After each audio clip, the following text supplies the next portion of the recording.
So I'm in the Dolomites again. I'm in the Tre Cime National Park. Again, it's one of my favorite places to shoot. And this mountain that you can see behind me is Cadina de Miserina. It's one of my favorite peaks in the Dolomites. There's just something about it, these kind of jagged spires and the mountains around it. It's just incredibly photogenic. And this time of day, we're about an hour before sunset now. You can see it gets this dramatic side lighting, contrasting, really pulling out all the angles in the peaks. Just really wonderful place to be. Now I'm here with a workshop group. Because of the coronavirus, it's a small group, there's just 3 of us, so we're able to move quite fast. It's a short hike to get here, about 20 minutes, nothing arduous. But it's really nice to be with a small group, to be really working with people in the field, to be looking at composition, looking at techniques, and be able to get around really quickly and see different locations. Now, the thing about this particular location is that just there, what we can do is we can send someone to go and stand on that little peak, and what it does is that person is then directly underneath the Cadina de Miserina peaks here. And it gives you a sense of scale. By shooting it with a telephoto, we compress the perspective, put the person right up against the peaks, and it gives these peaks this incredible grandeur. You get this idea of just this small person standing in front of the peaks. It gives it so much context and so much scale. So there's usually people here shooting a similar thing anyway, so often we make use of the people who are standing up there. But today I had to walk up there myself. It's quite sketchy. There's a bit of a drop. It's a long way down, and I struggle a little bit with heights. I do suffer from vertigo a little bit. So it's not that much fun standing there waiting to be photographed, and I much prefer it when we can send someone else to do it. But unfortunately, I'm the one with the red jacket, so today it was me who had the honor. Now, after we finish shooting here, when the sun's gone down, it'll lose the light, it's starting to happen now. We're going to turn around to face the other direction where we can see the Tre Cime peaks. Now, there's a lot of the clouds are disappearing, but we're hopeful that there's going to be some clouds around the peak there, so we can get a really nice sunset and then blue hour shot. I'm thinking maybe I'm going to put, if there are clouds moving around it, I'm thinking maybe I'm going to put a neutral density filter on, shoot it with long exposure to blow the clouds. But whatever happens, it's just been a wonderful evening being out here. I've been stuck in Lisbon for months now. This has been my first trip.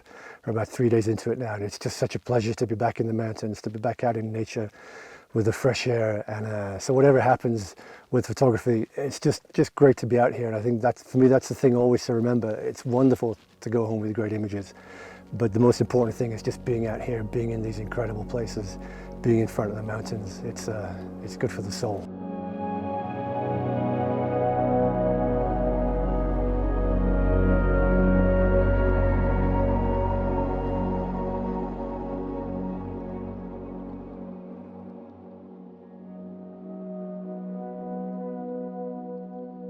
Now, unfortunately, I didn't get a particularly exciting sky that night.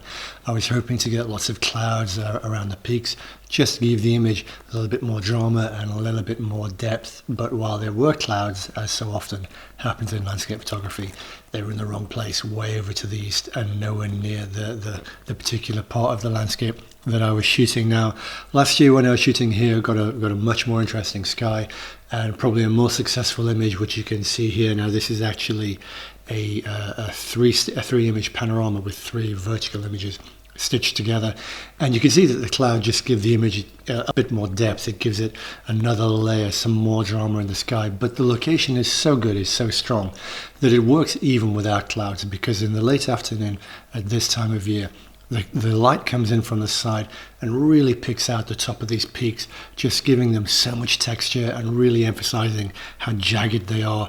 And the contrast of the light and shadow just really gives the image a lot of depth. And also the light really kind of picks out the promontory there with the figure on it. You can see the light all the way up the pathway and shining on the figure. And because there are shadows on the cliff face in front of the figure, it really helps to give that contrast and really pulls our eye towards where they're standing. Now, the reason that you always shoot this with a telephoto, and this is shot at 55 on my Fuji, so that's at about 82 millimeters on a full frame, is it compresses the 2 elements together. You've got the element down here where the person is standing, and then the peaks, and the telephoto compresses them a little bit together. If you shoot this with a wide angle lens, everything starts to look a little bit smaller, a little bit less dramatic, but by compressing the elements together, you really get this idea of this tiny figure standing in front of these huge peaks. And the shape of the peaks here which feel like they're wrapping around that promontory, which looks almost like a pedestal with a figure standing on it, really helps give the whole image a lot of scale. Now, it became clear quite quickly that we weren't going to have much of a sunset. There just weren't enough clouds in the sky to be able to pick up any color, so we weren't going to have a particularly dramatic sky, which meant making the most of the late light as we got it. So as soon as the sun had gone low enough that the promontory in front of the Miserina peaks was in shadow, we turned around into the opposite direction, 180 degrees, towards the Tre Cime peaks, which you can see here. Now, it's a wonderful location to shoot the Tre Cime peaks from, but you really need to find some kind of foreground here if you're going to shoot it with a wide angle, because otherwise the whole scene feels very flat and two-dimensional. Having a foreground gives the image a kind of step, which helps give the whole scene some kind of depth. The eye first sees the foreground and then moves beyond that to the peaks, to the focal point of the scene, and then to the sky beyond. It helps the eye move through the image, and also it gives some kind of weight, because the peaks here are a very heavy element within the scene. So you need also some weight, something heavy in the front to balance that. So I looked around for some foreground and I found this kind of gully here, which was shaped in a nice V, which also acted as a leading line, pulling the eye towards the peaks, and also just gave a little bit more drama. It just made the whole scene feel a lot more mountainous. And there's plenty of texture in the rocks, so I felt that the whole image balanced quite well, but when I was shooting it, it really felt like it was lacking something. So I went and stood in the scene myself, just to give the whole scene a little bit more scale and to give another focal point, just to balance against the peaks of the mountains. Now, when I shoot self-portraits like this, what I do is I put the camera into time-lapse mode. So the camera is taking an image every 5 seconds until basically I tell it to stop. So I set up the camera to do that. It's taking an image every 5 seconds, walked down into the place where I wanted to stand, held it there for about half a minute because I knew that I would have plenty of frames, and then walked back up and turned the camera off. And that's basically how I do all my images where I'm standing in the landscape.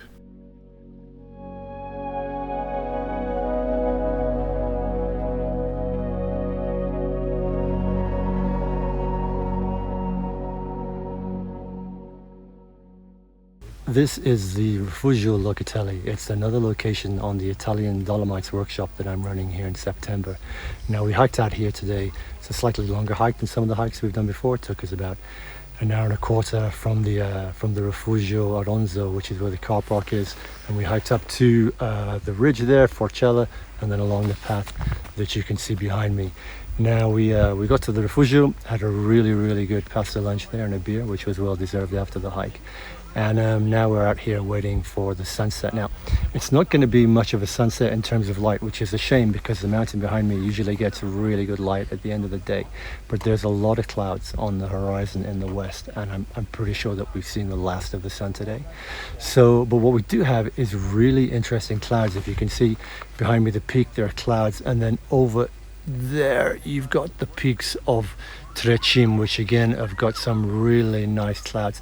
Now, we did a few shots before because we found some really nice location with some rocks, which kind of gave us a leading line to the mountain behind me. And what it really needed was scale. So one of the guys who's on the workshop, who's a mountaineer and who's a pretty capable climber, kind of went down and stood on a rocky precipice to give us some scale.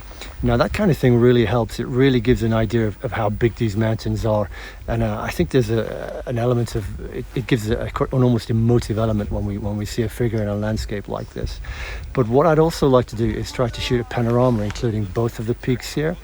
And I'm tempted to put the neutral density filter on and have a go at doing some long exposures because there's so much cloud now. It might be interesting to see what the clouds are doing around the peaks. Now, I think we've got about 45 minutes till the sunset, so I'm going to play around with a few things and then just see what comes out. But like so many of the places that we're seeing here in the Dolomites, just being here is wonderful, and just sitting here on the edge of this rock, looking out over this mountain, it's just a brilliant place to be. Now, as it turned out, we did get a few minutes of really extraordinary light when the sun dropped into a hole between the clouds just before it went behind the horizon. We got about 2 minutes of excellent light, and that's when I managed to shoot this panorama. Now this is a panorama of multiple vertical images, and when you're shooting like this, the most important thing to do is make sure you have a really big overlap of about 30 to 50% of each image. And also shoot a lot more of the scene than you actually want, so you can crop into it later on, because you're probably going to crop into the sides and from the top, because if the camera isn't perfectly level, you'll find that maybe you haven't got parts of the sky that you need or parts of the foreground that you need. So always shoot again about 30% more of the scene than you're actually going to use in the image. I knew when I was shooting this that I wanted to have a lot of clearance between the top of the peaks and the top of the frame, particularly on the left where that peak was a little bit higher and closer to the top of the frame. So I shot really a lot and tried to get as much of the sky in as possible. I wasn't too worried about the foreground, because when you're shooting with a wide angle, and this is shot at about 24 millimeters on my APS-C, so it's about 35 millimeters on a full frame. When you include a lot of the foreground when you're shooting at a wide angle, it can distort the image as you move the camera through the frame, even if you're using a nodal slide. So I wasn't particularly worried about getting foreground that was particularly close to the camera. What I wanted to do was just to get these trails in, because I could see that the whole bottom part of the image was in shadow. I just wanted to have enough detail there for your eye to look at, but basically it was always going to be about pulling your eye towards the main peaks, towards the Tre Cime peaks, as they were catching that wonderful side light just at the end of the day. And about 30 minutes later, after the sun had gone down, we got into the blue hour, and the whole scene had a totally different feel. The dramatic light had gone, that incredible sky had gone, although the clouds were still really nice. And I really did like this kind of monotone feel. It really felt, it had a completely different mood, which I really wanted to capture. Now I shot this in vertical format because I really wanted to give emphasis to the peaks, and the peaks are very vertical, so it really emphasizes them as well. When you shoot wide angle like that, as we saw in one of the images that I showed you earlier, then you really need to have a foreground to balance it, to give the whole image some depth, some steps through the image from the foreground to the focal point. So I looked around and I found these stretches of rock that I'd basically been playing around with all night. They had plenty of texture. The tones matched the tones of the sky and the peaks of the Tre Cime, which I really felt balanced quite well. And again, it gives the image a lot more balanced weighting. You've got the weight of the foreground rocks and then the weight of the mountains. So the image feels a lot more harmonious.